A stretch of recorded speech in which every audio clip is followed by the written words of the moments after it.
So this video is going to go over everything you need to set up, create, and then be successful with Facebook ads in 2024.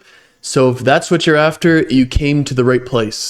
My name is Matthew Larson. I've built and sold 3 agencies in the past 12 years. Nowadays, I'm running a one-on-one consulting program called 1000x Leads, which helps agencies and B2B businesses with lead generation, just like Facebook ads. Over 150 businesses in that program right now, doing a combined 215 million per year. And if you're wondering why I'm making these videos and doing consulting, if I'm so good at making an agency, it's because I have a non-compete clause preventing me from doing that.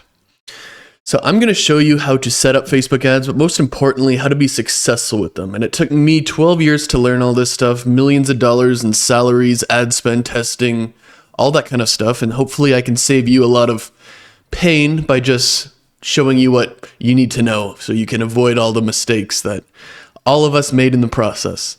So what I'm going to show you is really for lead gen. It's not for e-commerce at all. It's for anybody who sells a service that requires on leads to, sell to someone. So it's going to work in any niche or any country in any language, and it's fundamentals. It's not some BS ad creative or new trend or trick, right? So let's get into it. What I'm going to show you in this video, I'm going to show you the setup for Facebook ads, the parts of a winning campaign, how to make an offer, how to make a landing page, your email flows, your conversion mechanisms, your ad creatives, your metrics and KPIs, campaigns, math, scaling optimization, examples, and important notes. So if you go through there, you're going to realize that there's a lot more that makes a successful Facebook ad campaign than just the Facebook ad itself. That's, in truth, a very minor part in terms of lead gen.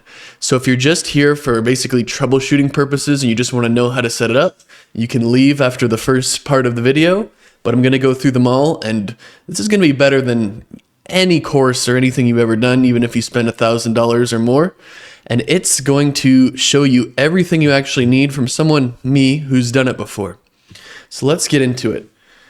My goal is for you to implement all of this, so don't just watch this. I don't know why you'd be watching it for entertainment purposes, but if you don't do everything in this video, I will know. I'll be able to sense it, and I'll be angry. So make sure to take notes in a notebook or a notepad app or whatever, or you can get some of this in my 12 free trainings in the description as well. So there's 4 main problems that businesses face. No one knows who they are. They don't get enough leads. All their clients come from referrals, and they have nothing to offer unqualified people. And these are not specific to small businesses. They plague businesses of all types, big, small, and everywhere in between. So this video and Facebook ads are going to solve problem number 1, which is you need to get more attention. No one knows who you are, or not enough people know who you are. And without solving this, your business is not going to go anywhere. And Facebook ads happen to be one of the best ways to solve this problem. So let's get into the setup. And like I said, if you're just here to learn how to set up, you can watch this and then basically be gone. It's no problem. This is going to be everything you actually need to do to set up the Facebook account, technical wise. So it's going to be quick. I'm going to just tell you the steps. If you need to pause the video, or if you don't feel like I've sufficiently done each step, or in some countries, the setup is different. If it doesn't look exactly like it does in the video, you might have to consult with some other guides or resources. And I'm just going to show you because I want this video to mostly be about how to do this successfully, not to help you troubleshoot the setup. So this also changes semi-frequently, as we all know if we've been using Facebook ads. Facebook changes these interfaces, so if you're watching this video years into the future, it probably won't be the same. The first thing we're going to need is a Facebook Business Manager, and we can get one of these on business.facebook.com if you don't have one. I can't make another one as an example for the video because I've made too many business managers in the past on my account. But if you go to this link, this is what you'll see, and you're going to want to log in with Facebook or create an account, depending on if you have one of these or not. The next thing you're going to want to do is make an ad account. So when you're in your business manager, you're going to see something called ad account settings. You go there and you'll see ad accounts here, and if you've just done this the first time, there's going to be nothing there. But you click add, you click create, and you fill out all the information, and you will have an ad account. The next thing you want to do when you click that button is to give your ad account a name, and most importantly, choose the time zone and the currency. Because the only thing is this, like if you were on Pacific time in the United States and your ad account was set to the UK time, it's just going to spend all the money based on the UK time. So in some senses, it's not optimal, because if all of your clients are on Pacific time and it's spending as if all your clients were on UK time, spending the majority in the middle of the day and going less at night, then it's just not optimal. And then you want to choose your same currency as your credit card with pretty much, or so you don't want to pay exchange rates. You always want to make sure that you're choosing it for my business, unless you actually are doing it for a client, as if you're an agency. If it's for yours, my business. If you're an agency, it's for another business or my client. If you choose another business or your client, it just has a bit more verification steps to it. So what you really want to do here is, when you get the ad account, you're going to want to assign people from your business manager to have permissions for the ad account, or you won't be able to use it, I guess, is the consequence of that. And if you're not able to use it, then we're kind of screwed here. So you always want to add the people to your ad account and then have permissions like this. If you don't see anybody, like if you open this screen here and you don't see anybody, you might have to go to, and it's hard to see here, but it's going to be for all these settings here, it's going to be people, and you're going to invite people here based on their email address. So if you don't see people here, it's just blank, or you're not seeing the right person that you're trying to add, you might have to do what I said there and go back and go do this. In some cases, when you create the account, it's going to just do that for your account automatically, at least. In some cases, it's not. So it's just a troubleshooting step. Once you have done all this, your ad account will be successfully created. You want to click here for add payment info. You don't want to add it to the billing and payment section. You can, but then you just have to link it as an extra step when it's easy enough to just do it here. The next thing you want to do is connect your Facebook page and your Instagram account to your ad account. This is not going to happen automatically. So in the same interface in the business settings here, you want to click on pages and then add, and then link your Facebook page, and you want to click on Instagram accounts and add, and then sign into your Instagram account. It's very simple, but it has to be done. The next thing we want to do is create a pixel, or a data set as it's now called. So what you want to do here is you want to go to the Events Manager section. So if you go to your business settings, there'll be something called Events Manager. You want to click this green button right here and click on Web. Once you do that, you're going to give your pixel a name on the next screen, and then it's going to be created. So in this one, I basically just did a test pixel. So what you want to do is you want to click this settings here, because there's going to be 5 tabs. You want to go to settings. You want to scroll down to where it says turn on automatic advanced matching, and you want to turn all of these on. If they're not on by default, and if they're not on, Facebook is not going to have the information to optimize. Because when someone fills out a form on your website that the pixel's on, their email account, their phone number, their name, their gender, their city and state and zip code, Facebook is going to use that information to try to match it to a Facebook profile, because it is anonymous. And when they can match it to a Facebook profile, it starts to narrow down who your target audience is and look for more profiles similar to that. When you only have one lead and one optimization, it's not the best, but as you start getting 100 or 1,000 or 10,000 or 100,000 or 1,000,000, the algorithm and the targeting becomes very, very accurate. You want to install the code manually by going to Overview here and then clicking in the Gather Website Events from Browser Activity, Set up Meta Pixel. So you can click Use Partner Integration here if you want to. You can't really see it on the screen, but if you have something like a WordPress or a Shopify or something that has an integration, you can do it that way, or you can click Install the code manually yourself. So you're going to want to click, in this case, install it manually on itself, and you're going to want to copy it right here, this green button with the arrow. If you click copy that, it will have your code copied for you. And then you want to go to your website. In this case, it is on Webflow. and you want to copy and paste. It'll already be copied, but you want to paste that code in the site settings where it says custom code, and you got to look for the word head code, or the, I don't know what these are called, the things head section tag. You want to put it as high as possible in the head tag, except in some serious, like, specific situations. And if you don't know the situations, don't bother, just put it as high as you can.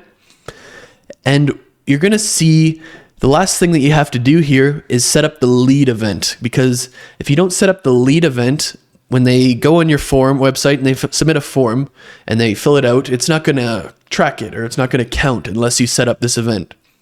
So you're going to see your pixel here. You're going to want to click overview here, and you're going to want to go to this arrow here and click manage integrations. So one thing to note here is at this step, if it just says no activity reported or something of that nature, and you know for a fact you did it right, you just might need to wait a few hours for it to kind of start collecting data, the information. So if it's blank here, if it says lead here and page view here, if it just says no data or no activity, and it might, just come back 4 hours later, the next day, whatever, and finish this step. So you want to go and click manage integrations there, and you want to click manage on your metapixel, and you want to click open event setup tool. Then you want to put in the URL of your specific landing page that you're going to send these ads to. Sometimes, in some situations, you have to do this for more than one page, and I will show you those situations. So for example, on this is a landing page that I'm setting up. And this is where you might have to set it up for some situations, but not the others. So when you open the page, this interface looking thing is going to set up. You want to click track new button. Once you do this, any button on your page is going to light up here. So in this case, my button says, yes, give me my 12 free trainings, or my 12 trainings. This is the situation where, you click on that button, you go have this open up again, you select the event thing to lead and put don't include value there. The situation where you might have to do this more than once is if, let's say this button let's say I have 5 versions of this page. The one here says, yes, give me my 12 trainings. Another one says download. Another one says sign up. Another one says get access. And another one says, yes, sign me up. That's what the button would say. This way of doing it and tracking is a pretty accurate way. It's a pretty good way. It's about as good as a way as you can get for lead gen without setting up your conversions API and a lot of specific stuff, which are usually unnecessary. But this tracks a submission. This tracks a lead based on the button, and it tracks the button based on what the button says. So if you only set this up once for, yes, give me my 12 trainings as the text on the button, and then they go to your website later and click a button and fill out a form that says, give me access, it's not going to count. So every time you have different buttons text, you got to reset this up on different pages. You can kind of negate this by having the same thing on every single page. Like if all of my pages said, yes, give me my 12 trainings, or all of them said access now, you wouldn't have to do this. But if they say different things, you would. So it's something to keep in mind. Next, we want to set up our dashboard. We want to make a custom view for the following metrics in this order: campaign, delivery, CPM, CTR/all, outbound CTR, outbound clicks, cost per outbound click, results, cost per result, opt-in rate, which is a custom metric, and I'll show you that later, budget, and then amount spent. So when you're doing it, it should look exactly as I have it here, and that's a worse version. It's better zoomed out. So make it look exactly like this, and pause the video if you need to. This is what it should look like.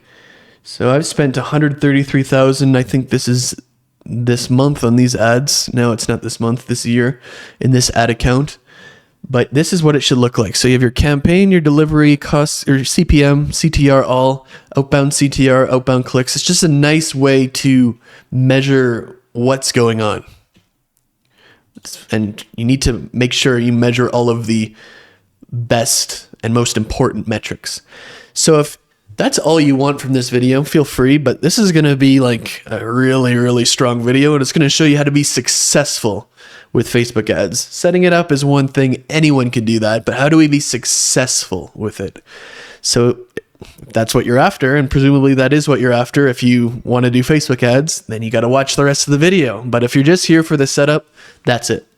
So part 2 is going to be the winning parts of a winning campaign. So we need to differentiate before we do this lead gen versus e-commerce.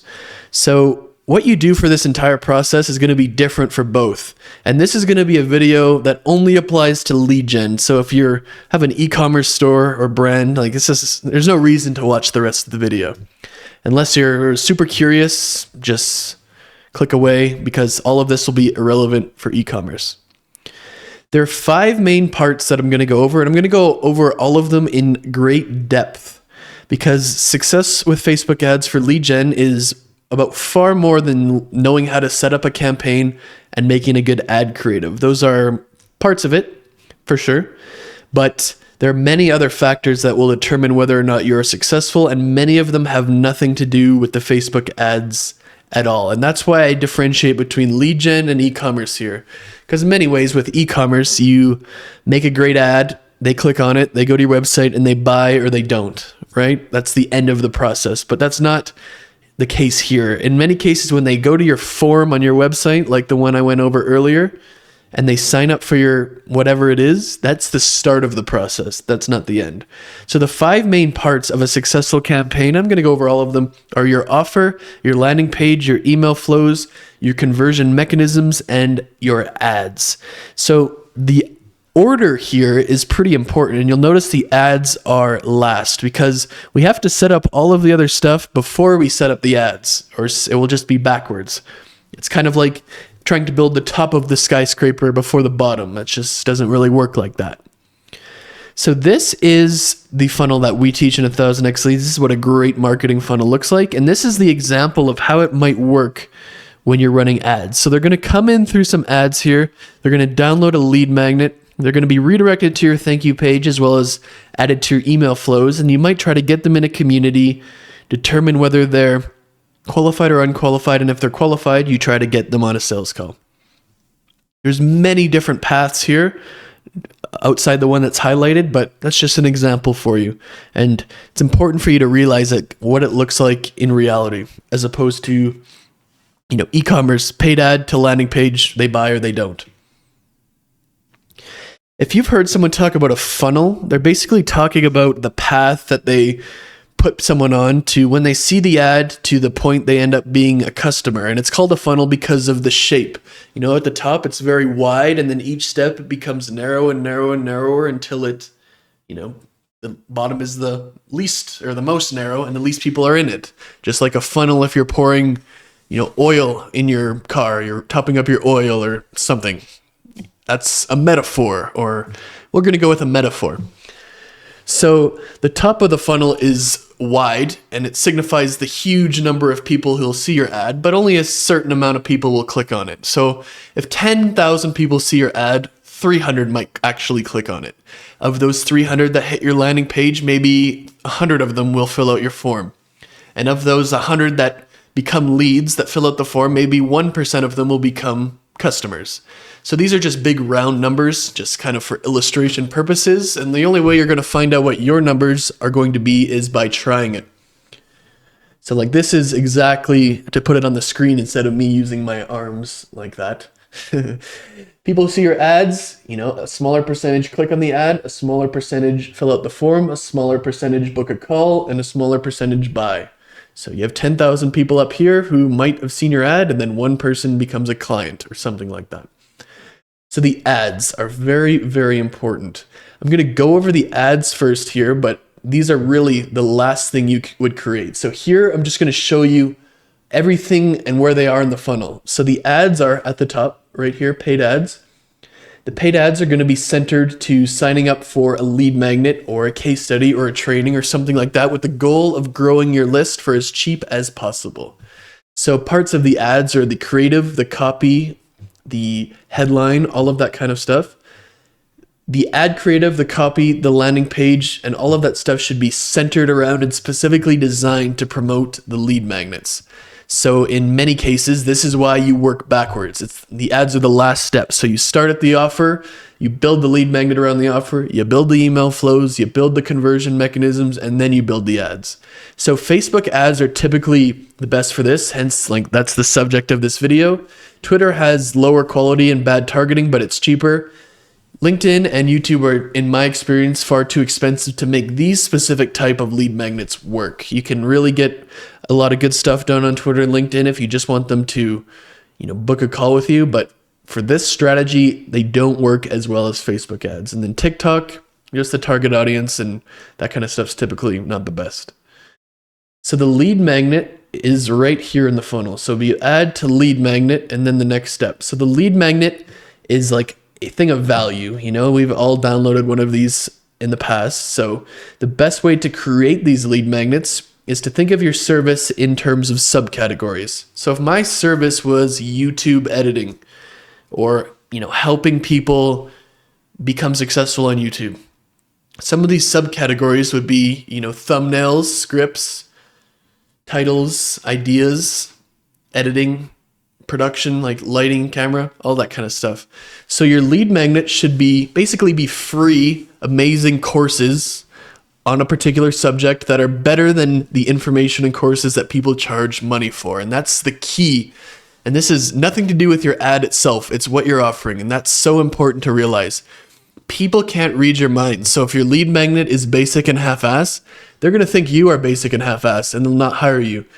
Your lead magnet needs to be so in-depth and valuable that people have no choice but to view you as an expert. It would be impossible for them not to. Your lead magnet needs to be too good to fail.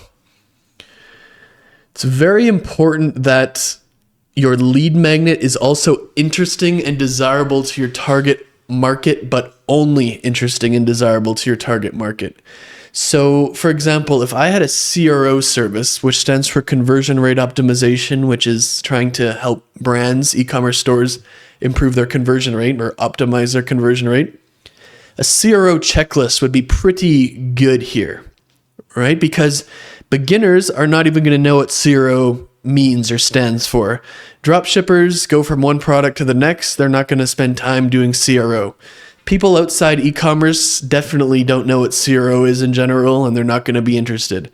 But people who are in e-commerce and they do over $1 million per year will know what this is and will be interested in it. So that's a perfect example of what is interesting and desirable to your target audience, the people you're trying to reach, but only desirable to them and not desirable to people not in that audience. If you compared this to running something like free Facebook ad templates, beginners will want these, dropshippers will want these, people who haven't even started a store will want these, people who aren't even in e-commerce might download these too. The problem with this is because, go back to what I said before when we were setting up our pixel or data set, whatever you want to call it. If you're getting a bunch of people who download your stuff, but they're not in your target audience, like your pixel data, Facebook's going to say, wow, this person signed up. I'm going to find more people like this, is basically how it works.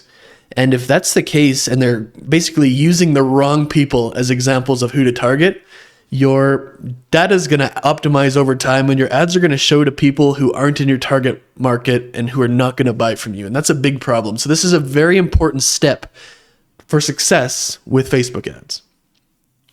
The next is the landing page. So in general, we don't want to ask for more than the email form here. And the reason for that is we want it to be as low friction as possible, because if we start adding a ton of form fields like name, phone number, city, website, all that kind of stuff, it becomes higher friction. And it's a good rule of thumb that every form field you add will increase your cost per lead, which is how much you have to pay in ads to get one person to sign up, by 50% or more. So if you add 4 form fields in addition to the email field, like you have name, email, phone, website, revenue, you're going to get a much higher cost per lead than you will otherwise, as if you just did emails. So you'll be able to get their name and more information later as part of the conversion mechanisms anyways, which I'll teach you. So it's not a huge issue here as it might seem. The next are the email flows, and they're right here in the funnel. You're going to want to have 2 different types of email flows. an email flow for the first 30 minutes after they sign up, and the email for the first 30 days. So like minute 61 to day 30. In the first 60 minutes, you want to send them a minimum of 4 emails, but as many as you need. So you need to deliver the lead magnet or whatever they signed up for, but then you really want to communicate what you offer to them so that they understand and remember. Might be, some people might be resistant to the idea of sending them 4 emails in 60 minutes, but them getting annoyed and unsubscribing is far worse than them not remembering you or knowing what you do. Trust me, I've been at this a long time and it's never not the case. After that, in the first 30 days, you're going to want to send them 1 email per day. Each email will overcome or address a common objection or FAQ that has to do with your service. So, will this work for me? Who else has this worked for? Will you respect my company policies or guidelines? Like that kind of stuff. And you can be pretty creative. It doesn't have to be like super dry if you don't want it to be. You can use stories, logic, sales copy, examples, all of that kind of stuff. The conversion mechanisms are the next part, and they're down here. There's a bunch of different possible ones. So you have paid products, you have webinars, VSLs, live workshops, newsletters, communities, appointment setters, content, and unique mechanisms. So specifically for ads here, we're going to choose between one of the 4: paid products, webinar/VSL, live workshops, or groups. So whichever one makes the most sense for you is what you should do. And the conversion mechanism fulfills 2 purposes. The first is it allows you to enrich your data. And what I mean by that is, you only ask for email on the original page, but to access your conversion mechanism, they need to give you more stuff now. So you get more information. You didn't get it at the start because you wanted to reduce the friction, but you can get it after. So things like name, phone number, URL, all that kind of stuff. And then number 2, it helps you determine who is qualified and who's not. If you ask for revenue and website to access this, that will help you. And if they download your paid product or watch your webinar or attend your live workshop or join your group and get an idea like, this is for me, they're going to self-qualify and book a call on their own. The next part is going to be the offer. In lead gen, we need their contact information to sell them something. That's why we have the forms on the page, because that's how we generate leads. Then our email flow starts sending to them, and then they join our conversion mechanisms, and then they book a call or they don't, right? So this is not e-commerce, because no one is just going to click a Stripe link and buy Facebook ad management for $5,000 per month. It doesn't work like that, right? So our main goal is to get their contact information. So no contact information, no ability to contact. Makes sense. At a minimum, we want to get their email address, but that is only a start. What if I just have, Matthew123@gmail.com as my email address? Like that doesn't tell you anything about what I do, if I'm qualified or not, etc. It's a good start, but we need more. We need to offer them something in exchange for their contact information. It's very, very important, because if we don't offer them something, they have no reason to give it to us. Just think about it though. It would be super strange if someone just contacted us and said they want to give us their name and email and phone number. That's just kind of like stalker stuff. And it goes both ways. Why would they give it to us if we don't give them something? And why would they give it to us if we didn't, right? It's just weird. This doesn't happen in the real world. And if you don't have something to give them in exchange for their contact information, you're basically relying on them to book a call, or that's it. We need to give them a reason or incentive, and it's a fair exchange, and that's the basis of lead generation. So we need to have lead magnets. For 1000x leads for our marketing, we have 12 different ones. We have newsletters, training, content, lead magnets, cold email, prospecting, partnerships, conversion mechanisms, standards and culture, productivity, paid ad funnels, and offers. Those are our examples. If I used to sell landing pages, so let's brainstorm the subcategories for this stuff, because like I said before in that YouTube example, best way to think of the lead magnets is to make a bunch of different categories and make kind of master classes around them. So I used to sell landing pages. My subcategories were site speed, the above the fold section, offers, headline, hero image, analytics, testing, copyright, and design. So I made lead magnets for all of these things and basically told them everything they needed to know about that particular thing.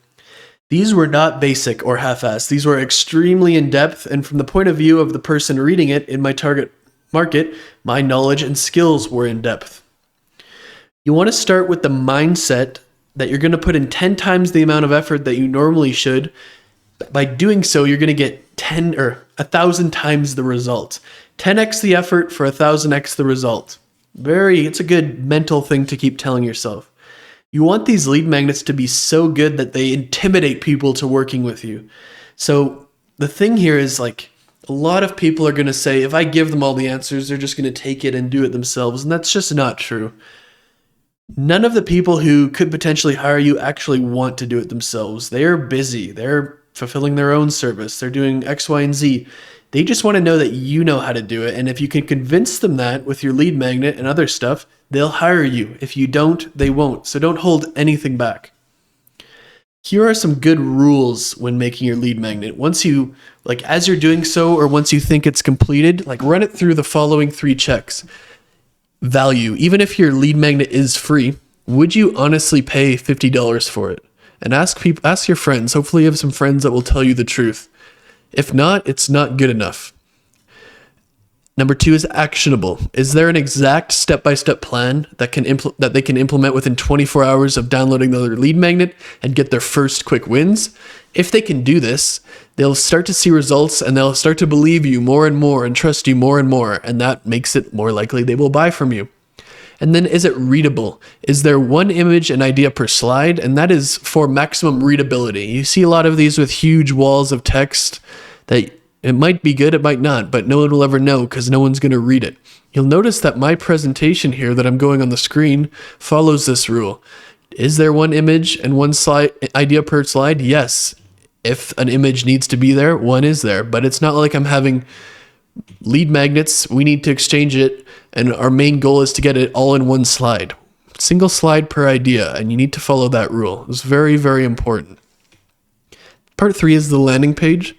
And we need to make sure that pixel from earlier is on this page. So if you didn't do that, you need to do that. And this is what will, track the data, track who's going into your lead magnets and who's not, and optimizing it to look for more people with similar qualities, interests to the people who have signed up. This is the basis of when they say the Facebook algorithm and how it optimizes. This is basically what's happening.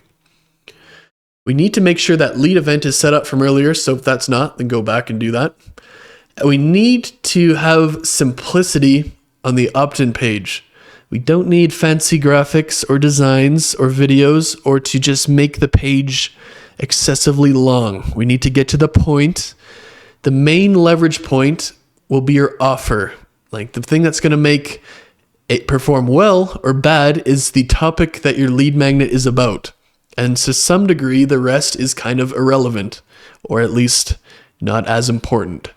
So the main metric we want to track is opt-in rate, which is basically form submissions or leads divided by total clicks times 100 to get a percentage.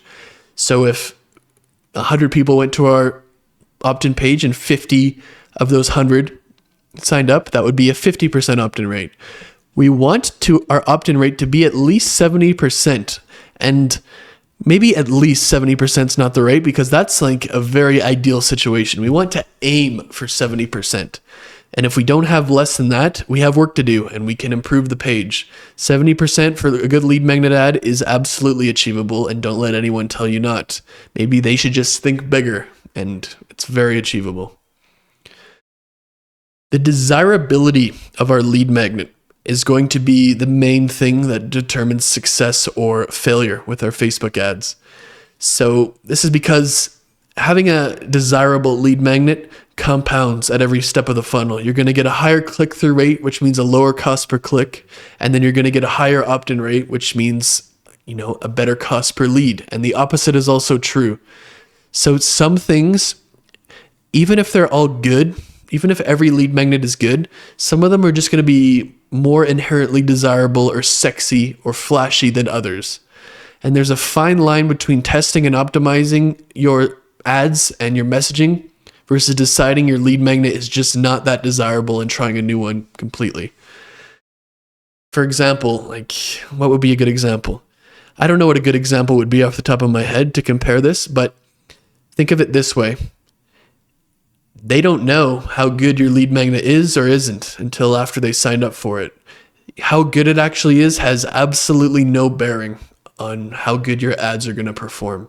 So your lead magnet might be great, but something that is sexier or flashier or more trendy or just perceived to be better. You might have 2 great lead magnets and one ad might perform 5 times as well as the other. And that's just a reality of the situation. The next part is the headline, and the headline is going to be 80% of the effectiveness of your opt-in page. So, David Ogilvy, which he's like one of the most famous advertisers ever, used to say that once you've written your headline, you've spent 80 cents of your advertising dollar. And that's absolutely correct. You don't want to get too fancy with your headlines. You want to match them to the message in your ads. So if your ad says, free Facebook ad templates, you would want to have that with your landing page headline too. If they clicked on the ad, they're obviously interested in that, so keep it consistent. Why would you change it? And another one from David Ogilvy is sometimes the best copy to sell a horse is horse for sale. You don't need to make it super complicated. It's better to make it minimalist in my view and my experience in this part. The form should be email only for ads, and it could be more for content, but you want to keep it, like we said, low friction for your ads because we want to keep the cost per lead as low as possible.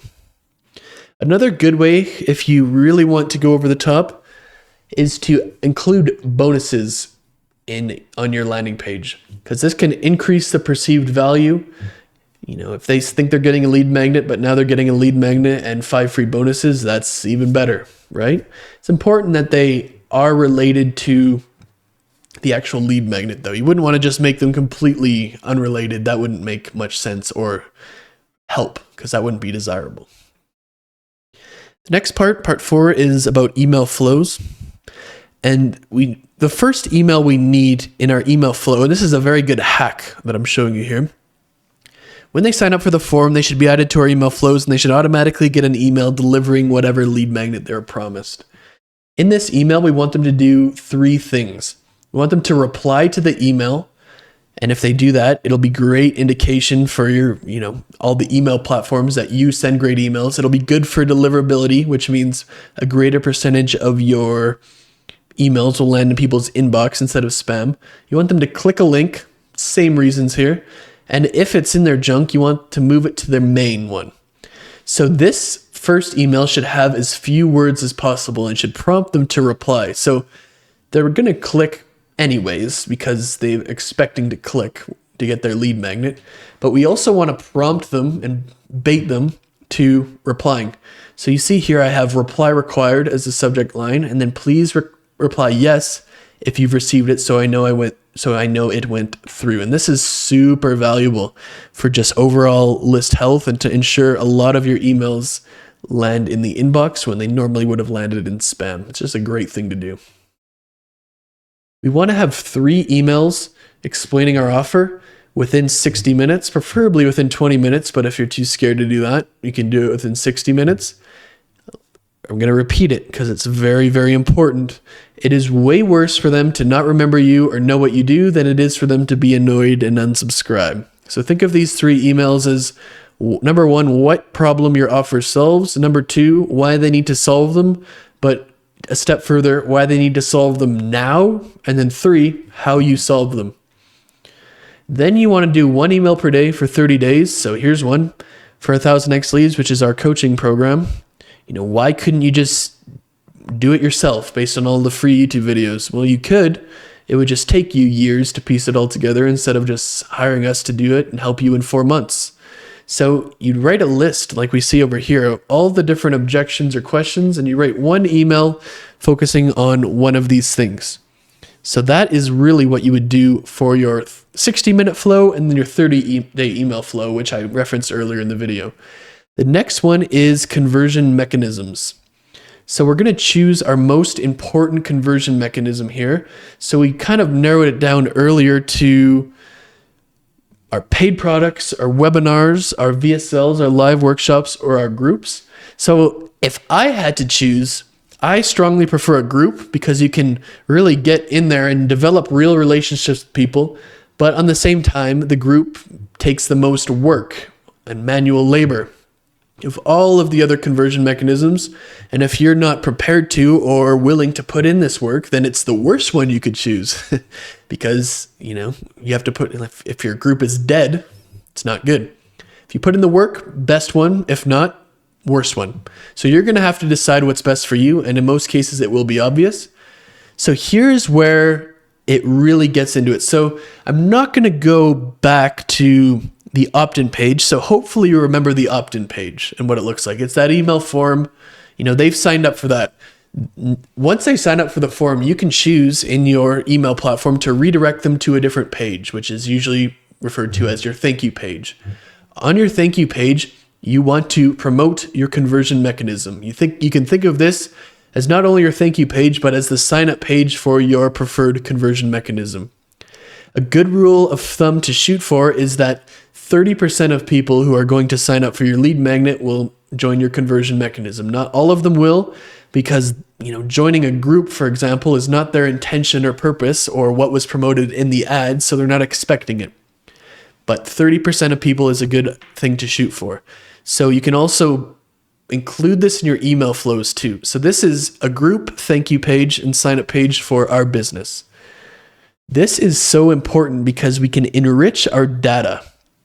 So I always recommend, if you're in B2B business and lead gen, their name, their email, their phone number, their revenue, their URL, because you should know what industry they're in. You should know what country they're in because you can ask or you can use that when you set up the campaign.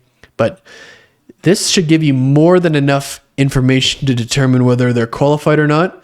And the conversion mechanism sign-up pages are great because you can enrich your data.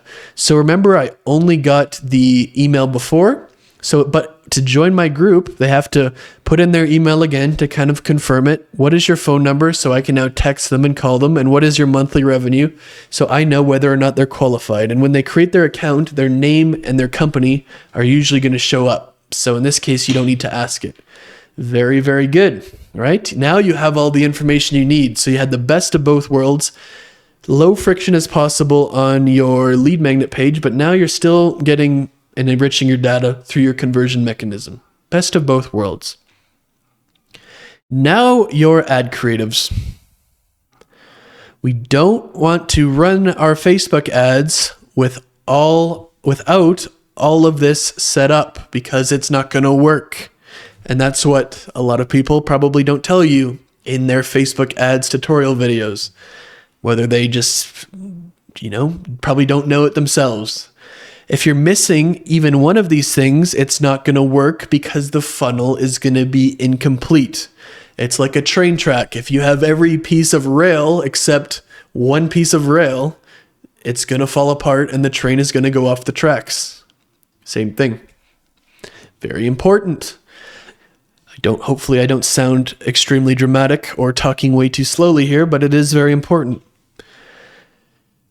Now we're going to get into the ad creative, and this is 43 minutes into the video. So that should give you an idea that this is not a super important part. It is an important part, but it's not enough on its own is a better way to put it. So something I believe very, very strongly in is the ad makes the audience.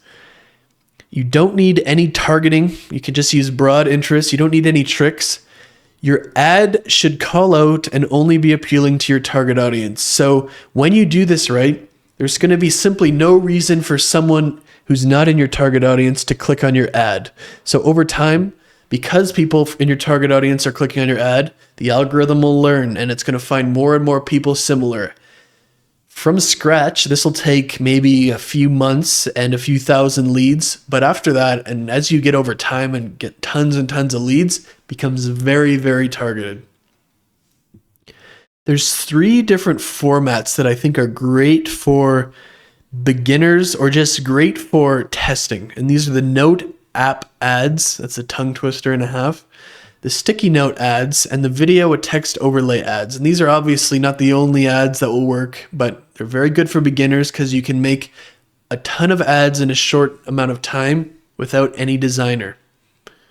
So here's an example of this, and these really stand out great on the feed. You can just go to your iPhone and go to open the Notes app and just do this and screenshot it and upload it to your computer. Next is the sticky note. Easy enough to hold up a sticky note, write something on it, and then kind of edit in a background. And just pretend this is a video because videos won't play in the dock, but this is an 8-second video with some stock image, or you could make it footage yourself and you just have a hook at the top and the offer, the call to action at the bottom. Those are very, very strong types of ads for beginners and for experts. Like in many ways, for lead magnets, these are all you need. I want to go back to the idea that the ad makes the audience. When you're writing the copy, for example, like here, the ad makes the audience because the first line is want to scale your agency. It makes the audience because why would someone who doesn't have an agency click on this ad? Like that's what I really mean by it. You want to make your headline, make your copy, make your ad so that it just wouldn't make sense for anyone who doesn't have an agency, in this case, to click on the ads. That's exactly what I mean, to clarify. I didn't make a slide on that, but that's what's important. Part 7 is the metrics and the KPIs.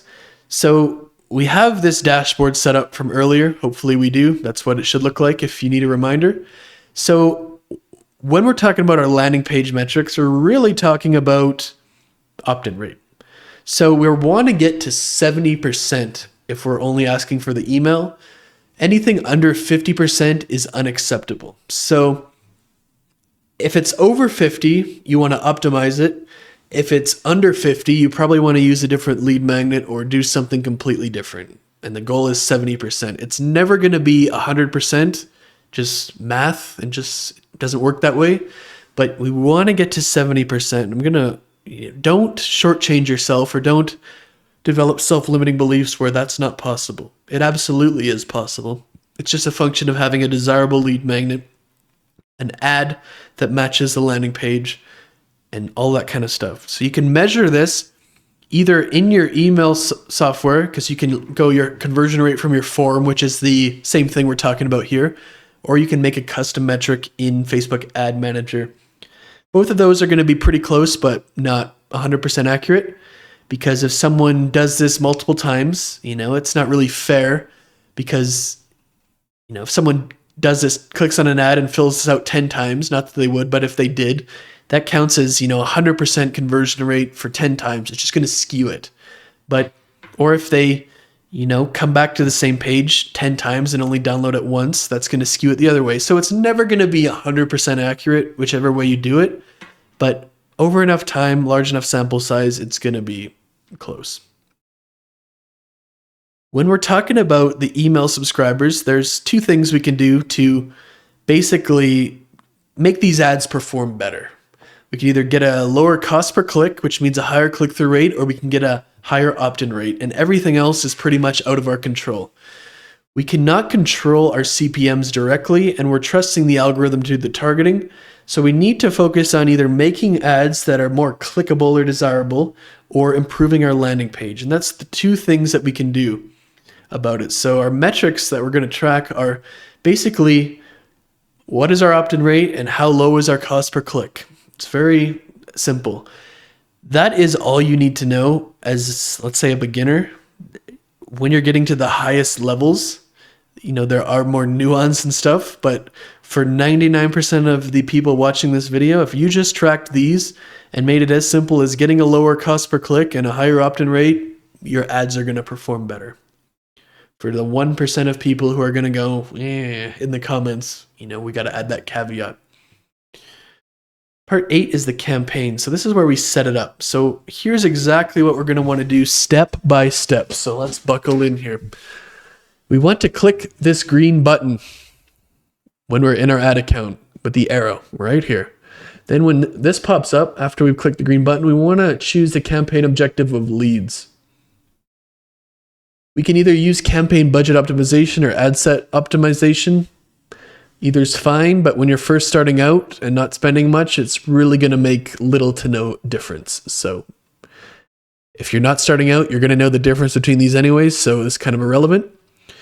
Now, when we've created the campaign and we've chosen all of that stuff, we've chosen the leads, we've chosen the ad set budget or campaign budget, we need to set up our ad set. So the ad set, it's going to show like campaign, ad set, ad, and the ad set is the middle one here. It's very important that we change this because when you do leads, it's going to be set on instant forms by default, and we don't want that. We want it to be a website. In performance goal, we want to maximize the number of conversions. Pixel, choose whichever one you named it, and conversion event, put lead. Very important. Next, we want to, and it's not a big deal, but we want to schedule it unless we need it to be on right now. We want to make sure our ad set is scheduled to start at midnight because that's when our budget goes. If we're spending $100 per day, for example, it's going to space that out over the course of the day. But if we start the ad campaign at 9 p.m., it's going to rush to spend $100 in those 3 hours between 9 p.m. and midnight. So unless for some reason you need it right now, just schedule it at midnight and you can save yourself a little bit of performance.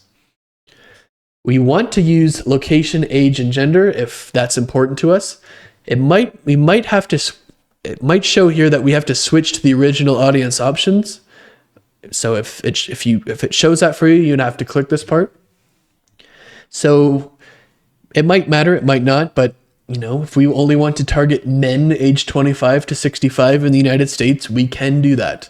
If it doesn't matter, then we just might leave these blank, 18 to 65, men and women, and whatever countries we want. So this is something that you want to do if it matters. It might not matter, but if you have a women's hair salon, you're going to be targeting, women aged whatever to whatever in your city, or it's not going to make any sense, right?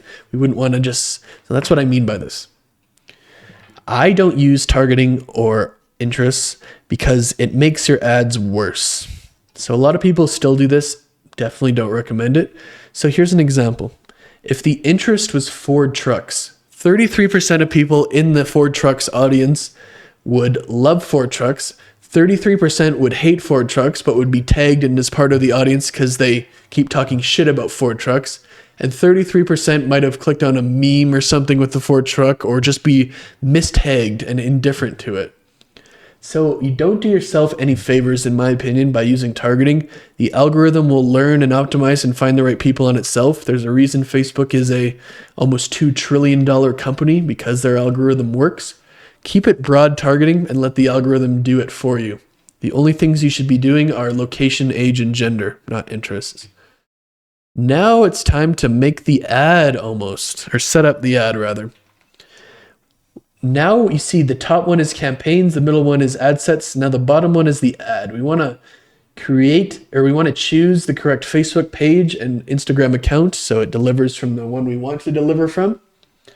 Next, we want to make sure it says manual upload and put single image or video, unless for a reason you want to use a carousel, but 99% of the time, single image or video. Make sure this is unchecked if it's checked.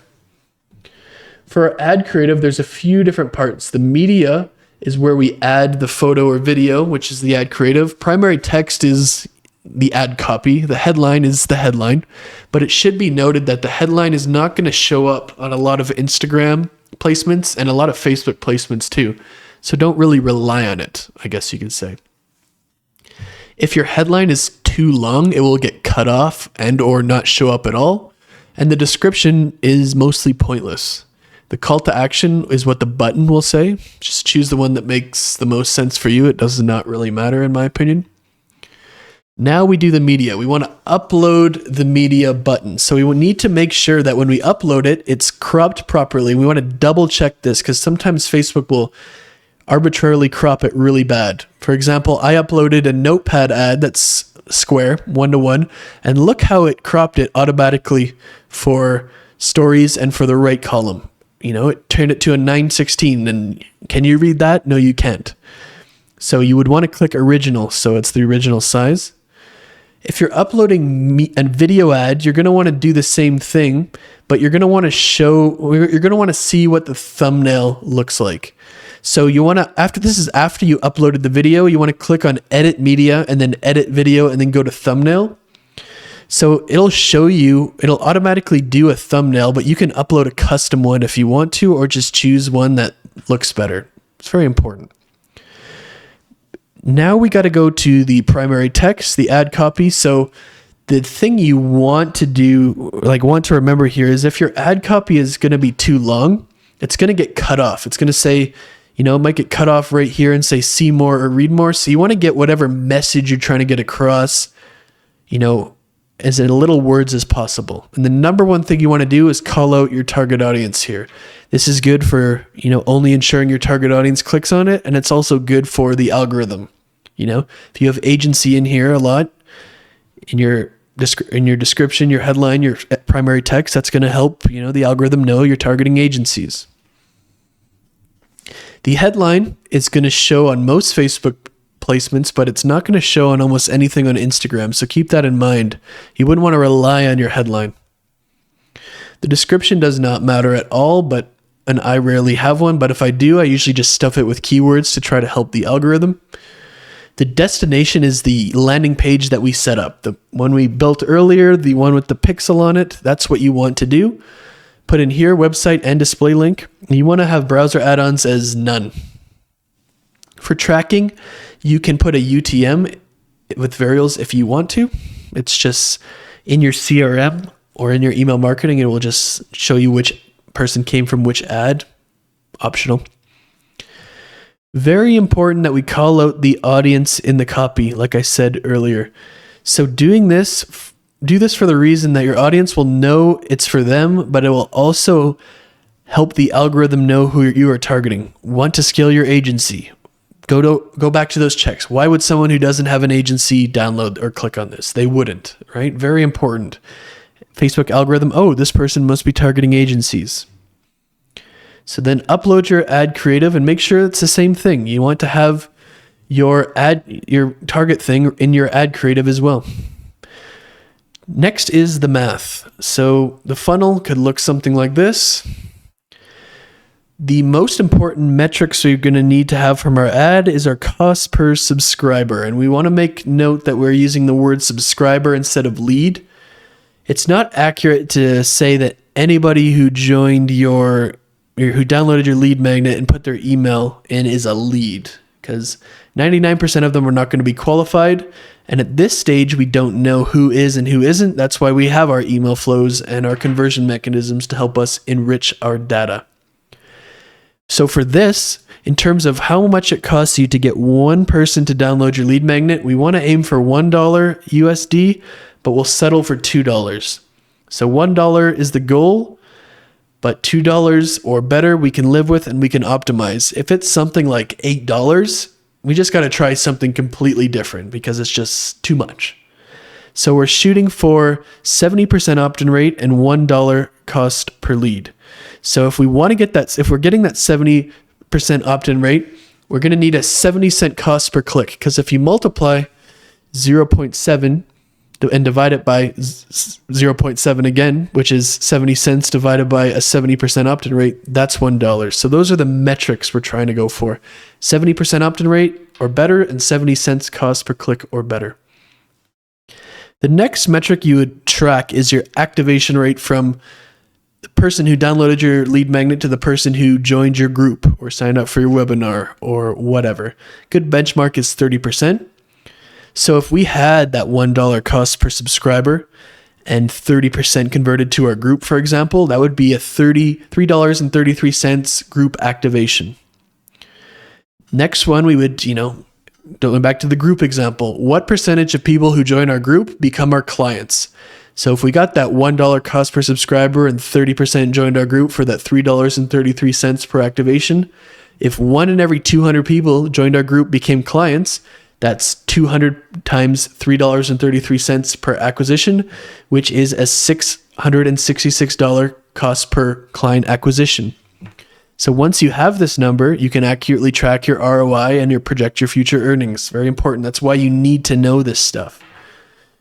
Plan your budget for 90-day sales cycle because, like I said, this is an e-commerce where people just click on an ad and buy. There's always a consideration process. They need to learn about you, think about it, all of that kind of stuff, but plan for 90 days.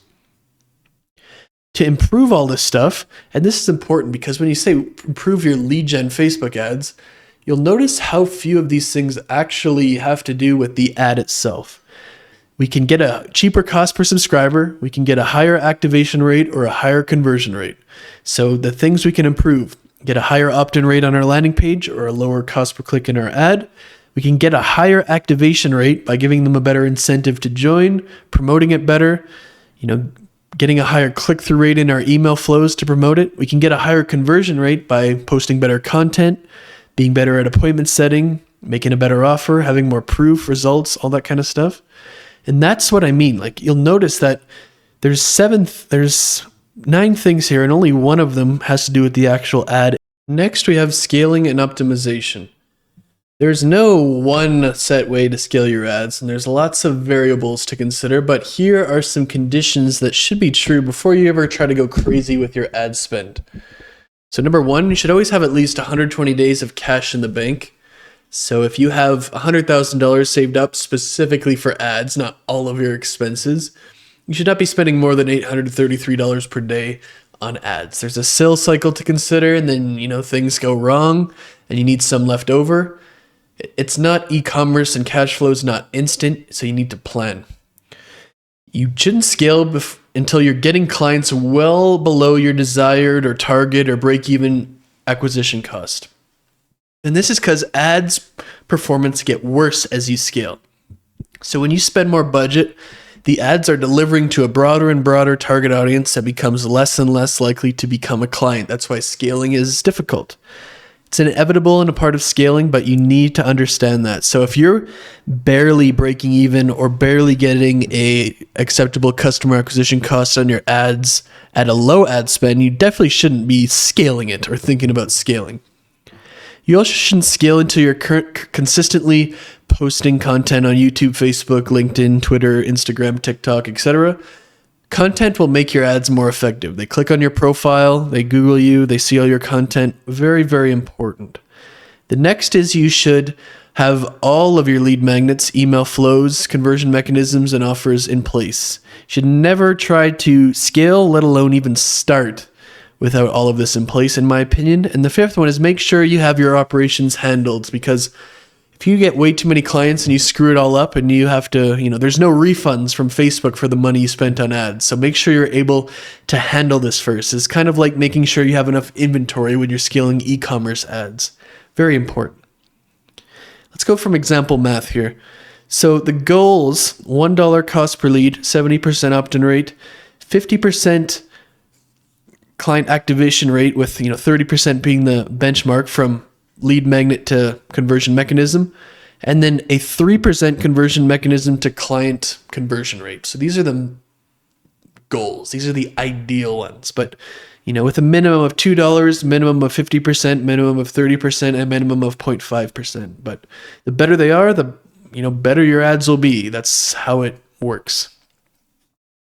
The goal of every company is to get customer acquisition cost as low as possible. If you had a $0 customer acquisition cost, you would be rich. Very, very rich. Infinitely rich. So I'm going to go through some different examples to show you what the customer acquisition cost might look like with different cost per leads, different activation rates, different close rates, etc. And it'll be completely random. I just want to include this section in the video to show you what will happen when you manipulate each variable. So if you had a $2 CPL, a 30% activation rate, and a 1% close rate, you would have a $666 customer acquisition cost. If you had a 150 CPL, a 25% activation rate, and a 0.75% conversion close rate, you would have a $798 customer acquisition cost.